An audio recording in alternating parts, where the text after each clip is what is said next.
de esta primera charla era pensar un poco en el camino lector.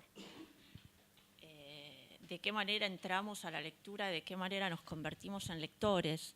Y cuando uno piensa en literatura para la infancia, vuelve a ese lugar donde las historias se descubren por primera vez.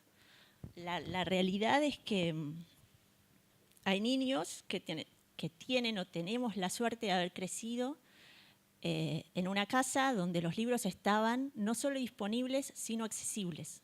El contacto con los libros era un contacto real. El que hay acá, ¿no? Los libros están ahí, uno los puede tocar. No pasa en todas las bibliotecas, no pasa en todas las casas.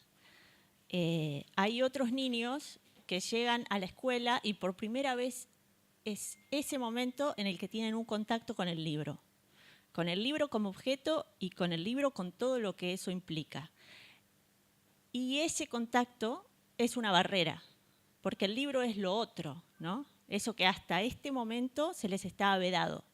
El libro, la cultura, la literatura, la poesía, como un lenguaje inaccesible de algún modo, como un lenguaje que no pertenece. Entonces la tarea del mediador es decir, esto también es para vos, ¿no? Y ahí la responsabilidad única me parece que es entregar solo lo que uno cree que es indispensable. O sea, solo aquello en lo que creemos en absoluto. No un libro porque lo tenemos, no un libro porque llega a la biblioteca, no un libro porque está en la escuela, sino el libro que creemos que no se pueden perder.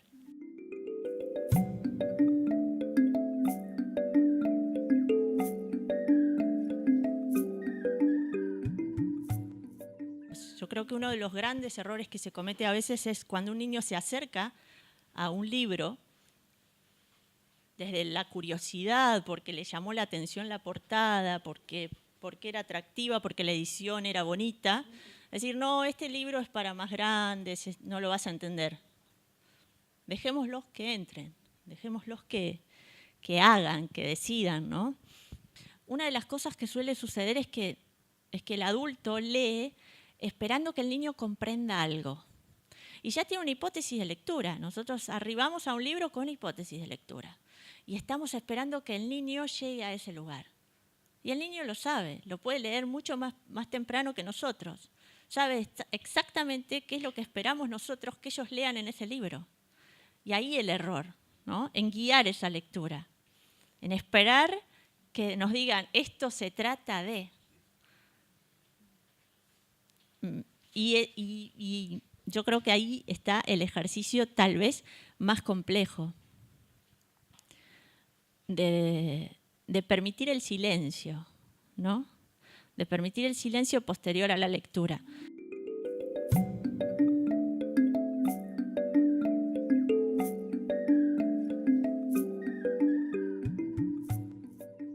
La decisión sobre la selección, ¿no? Sobre qué cosas. Y ahí siempre se define un criterio de infancia, un criterio de niño, un criterio de libro y de lectura. Y todas estas cosas están en tensión. Y me parece que se están redefiniendo permanentemente con cada niño, con cada libro, con cada lectura y con cada visión de infancia. Porque la infancia no es la misma hoy que la que fue hace 10 años o 20 o 30. Entonces es la tarea del mediador reflexionar sobre eso en cada momento.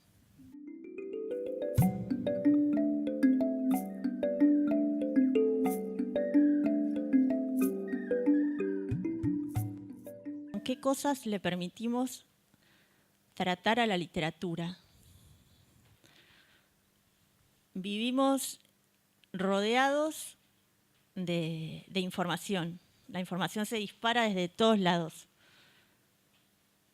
Y los niños están totalmente atravesados por esa información. ¿Y en qué medida todas esas cosas que atraviesan al niño desde diferentes lenguajes están contextualizadas? En la mayor parte de los casos no, simplemente se disparan desde diferentes lugares y el niño las toma como puede y hace con ellas lo que puede. En cambio, cuando tenemos un relato o un álbum o una narrativa en un libro,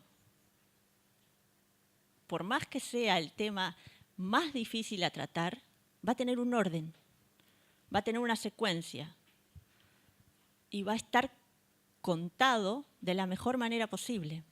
Entonces, ¿por qué discutimos si se pueden acercar textos relacionados con la muerte, con la violencia, con el género, con la sexualidad a los niños? Si los niños están atravesados todo el tiempo por esos temas, son los temas que los inquietan, sobre los que tienen preguntas. Y a la literatura se le cuestiona, hay siempre una censura, pero un tema como la muerte, como la enfermedad, que está tan presente en el imaginario de los niños. Hay una etapa en la infancia en la que el niño se enfrenta a la muerte como una verdad. Y eso genera una gran angustia. ¿Y por qué no acompañar con un texto, con un libro, que colabore en la elaboración de esa angustia?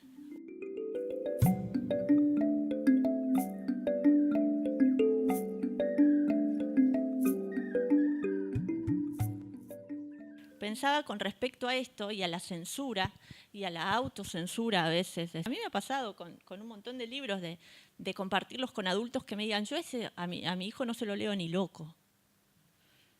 Pero porque genera muchos conflictos hacia adentro nuestro. Conflictos que los niños probablemente no tienen, porque hay una naturalidad en la lectura de esas cosas que nosotros cargamos de sentido desde otros lugares. Ahí cada vez que pensamos en la censura, en decir esto no, hay que preguntarse por qué estamos diciendo no, desde qué prejuicios nuestros, no del niño, no del libro, no de la niñez, sino exclusivamente propios, ¿no? Dice, antes de censurar, adaptar y sobreproteger al niño, evitándole lecturas que nos parecen nocivas, antes de desear mantenerlo apartado de influencias que de cualquier forma lo afectan, ¿no es mejor asegurarse de que haya en una biblioteca la posibilidad de encontrar pensamientos diversos y discutirlos a través de diferentes lecturas? Antes de sofocar los problemas, ¿no es preferible permitir que los niños los enfrenten y darles los medios para discutirlos? Si no, ¿no sería subestimar su capacidad de juicio y encerrarlos estrechamente en su propia época? Se pregunta la bibliotecaria. ¿Cómo lo ven? Uno se enfrenta a eso todo el tiempo, ¿no?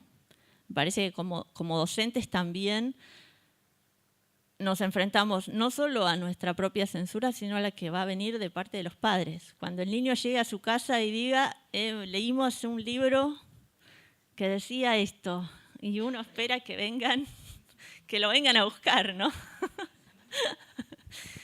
Pero bueno, siempre estar preparado para esto, para pensar realmente desde un modo crítico, y permitírselo al niño, que el niño desde su criterio pueda hacer una lectura. Tampoco cargar de sentido.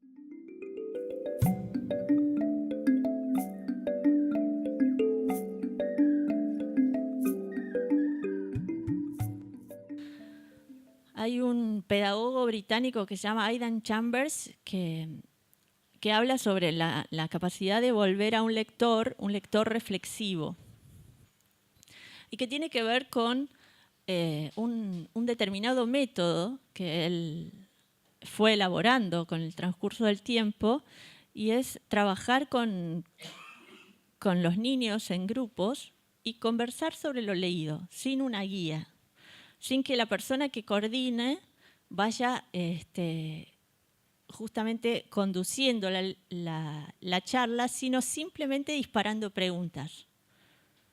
Pero no preguntas que cierren, sino que abran.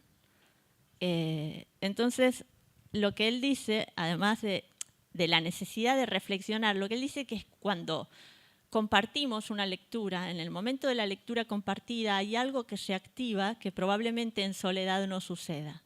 Y cuando ponemos en palabra aquello que pensamos o aquello que la lectura nos disparó, es cuando realmente tenemos claro qué es lo que pensamos acerca de eso, ¿no? Cuando uno tiene la necesidad de argumentar sobre aquello que leyó, está pensando desde un lugar que probablemente no lo haga si no existe esa instancia. Pero también dice que es necesario el silencio, que hay que dar espacio al silencio, ¿no? Que probablemente hay que dejar que una lectura decante y se haga un espacio adentro nuestro.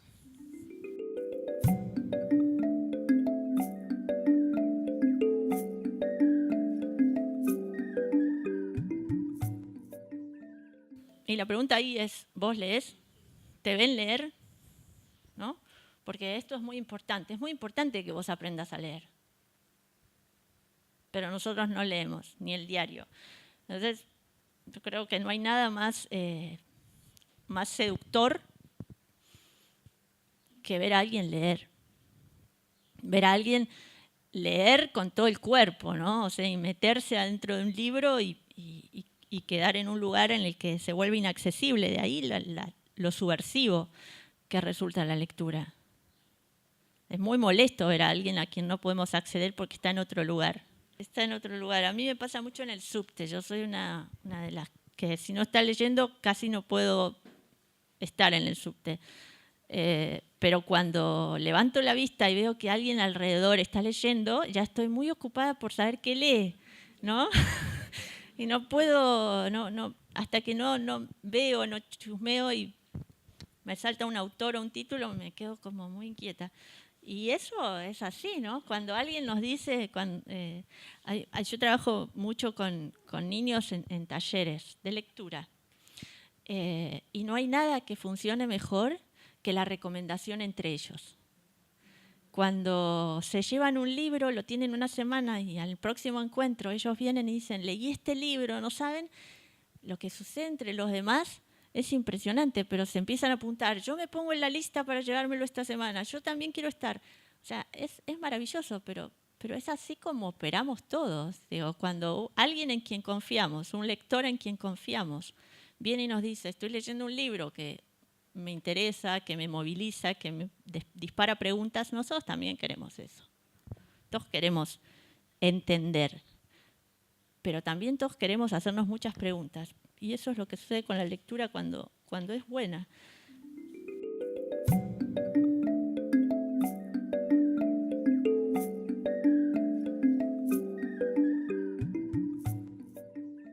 Libros clásicos, por supuesto, porque todo está en los clásicos, ¿no? Todo eso que censuramos en la literatura contemporánea está en los clásicos. Hay de todo en los clásicos, son increíbles, ¿no? Pero están plagados de símbolos, porque lo que tienen los clásicos es que aunque no los hayamos leído, todos los conocemos, ¿no? Muy pocos leyeron las aventuras de Pinocho, enteras, todas, ¿no? Muy pocos leímos un montón de libros clásicos, qué sé yo, La Caperucita de Perrault. ¿Cuántos la leyeron? Pero todos sabemos de qué va. Blancanieves, La Sirenita. Y con eso podemos hacer una exploración increíble porque hay un montón de relecturas sobre eso. Es como estamos partiendo de una base que conocemos, podemos aventurarnos a hacer un montón de interpretaciones. Hay por ejemplo, sobre Caperucita, ustedes lo deben saber, hay infinitas. Pero hay algunas que son muy hermosas porque son muy disruptivas y hacen maravillas entre los chicos. Esta Caperucita es de Adolfo Serra, que es un ilustrador español. Para mí es realmente inquietante. Miren, les muestro una imagen, nomás, porque es un libro silencioso. No tiene nada de texto.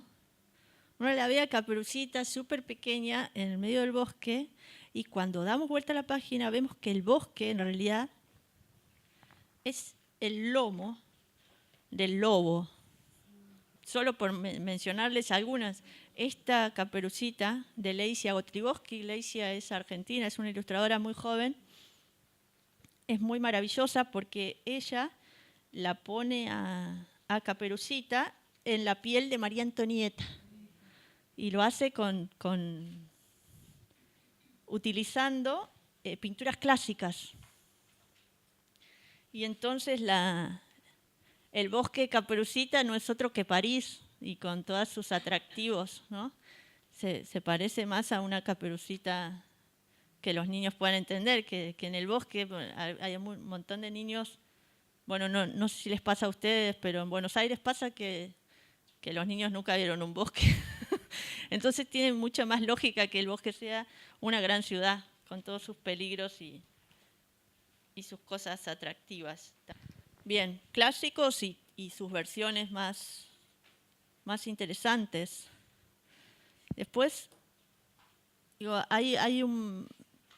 vieron que hay un momento en el que el niño reclama fantasía, absoluta fantasía, y hay un momento en que el niño reclama entrar en textos que lo nombren, que lo reflejen, que lo cuenten. Y son esos textos en los que la palabra entra con un registro que dice uno, esto es exactamente lo que a mí me pasa, esto es exactamente lo que a mí me inquieta, este soy yo. La otra vez leía una novela muy breve, bastante nueva, que se llama La ciudad perfecta, que es de Laura Escudero y Matías Aldaz. Y una de las nenas con las que estaba trabajando me dice, ¿cómo es que ellos me conocen? ¿No? Y eso es increíble. Cuando pasa eso, uno dice, listo, ya está todo hecho, el camino está recorrido, ella ya entendió. Y probablemente sea una buena lectora, un buen lector, y puede que no, y puede que en algún momento deje de leer, pero sabe a dónde volver, ¿no? Sabe dónde encontrar eso. Los libros álbum, a mí me parece que el lenguaje del libro álbum, en toda su sencillez y en toda su complejidad, permiten un acceso inigualable. Los niños son lectores de imágenes desde muy temprano y el nivel de narrativa que acerca el libro álbum yo creo que es muy, muy valioso y es una puerta de acceso muy simple para ellos que tienen esta competencia, ¿no? Siempre que uno lee un libro álbum con un niño descubre cosas que antes no se hubiera imaginado que estaban ahí, en ese libro que pasamos tantas veces. Los silenciosos, estos libros que no tienen ni una línea de texto, yo creo que también ofrecen una posibilidad muy, muy bella. Hace unos pocos días estaba con una compañera, una amiga que trabaja con nosotros en Filba y que tiene un nene muy pequeño, tiene 5 años, pero ya lee muy bien. Y me cuenta que le había comprado un álbum de la editorial del Zorro Rojo, y era un libro silencioso que se llama El zorro y la gallina, y cuando se lo dio a Antonio, a su hijo, vio que él se enganchaba y estaba de él hablar y parecía que leía, y cuando lo miró se dio cuenta que había escrito todo el libro, había decidido que como no tenía texto tenía que ponérselo, ¿no? Y entonces ella se debatía entre el deseo de decir, no, ¿cómo vas a hacer eso? Y por otro lado pensar, qué maravilla lo está haciendo. Se apropió del libro y está contando él la historia como él la ve, como él la construye. O sea, es un libro que construyó él. Y es muy maravilloso. Digo, los libros silenciosos tienen esa cosa tan... Dijimos antes los clásicos y me parece que también los contemporáneos. Creo que es tarea del mediador tratar de estar atento a lo que sale permanentemente, no por correr detrás de la novedad, pero sí por empezar a comprender desde qué lugar se está hablando y qué otros mundos se están creando. Decía Paula hace un rato que con algunos de los invitados a este festival, que en muchos casos son autores muy jóvenes, muchos docentes habían redescubierto a sus niños como lectores, ¿no? Acercando un texto que es más nuevo, novedoso, que no es el texto que venimos transitando desde hace mucho, que no es el lenguaje con el que trabajamos desde ya hace décadas, si queremos, que son, ya lo dijimos antes, o sea, son maravillosos y hay autores que no se pueden dejar pasar, pero también hay muchos autores por descubrir y hay muchos lenguajes por descubrir y en el diálogo creo que se enriquecen ambos, ¿no? No me quiero olvidar de la poesía. Los niños son lectores poéticos desde que nacen, ¿no? Yolanda Reyes dice que los niños o los bebés leen con las orejas y que antes de tener un sentido las palabras tienen una sonoridad y una cosa que no solo trae sonidos, palabras y sentidos, sino que trae una forma de caricia, una forma de nana, un estar ahí, una voz. La voz de alguien que está apartando un tiempo propio para entregárselo en un vínculo cercano y exclusivo. Así que la poesía parece que no se puede dejar pasar nunca. Y después, las historietas. Las historietas tienen lo mismo que los libros, álbums, tiene esta doble narrativa que hace que entrar en el libro sea tan amable y tan atractivo. En que nunca fallan. Hay un montón de bibliotecarios que dicen que desde que tienen historieta en sus catálogos, el flujo de niños que pasa por la biblioteca es mucho mayor. Y eso es un dato inevitable. Uno pone en una mesa como esta un montón de libros y una pila de historietas y no se preocupen que las historietas se van a ganar a sus lectores muy rápidamente. Pero hay otros libros a los que les cuesta más, porque las ediciones no son tan vistosas, porque las ilustraciones no disparan con flechas, porque son más simples, porque no tienen ilustraciones. Entonces me parece que de nuevo ahí el trabajo es el del mediador, de leerlo muchas veces, leerlo hasta no tener dudas sobre qué pasa en ese texto y después olvidárselo y dárselo al niño para que lo lea con la misma libertad. Pero otra cosa que dice Yolanda Reyes es que antes de acercarle un libro a un niño hay que leer el libro, pero también hay que poder leer al niño. Entonces eso, centrarnos en escucharlos, en saber cuáles son sus inquietudes y por dónde está pasando su deseo. No para tranquilizarlo, sino para agitarlo.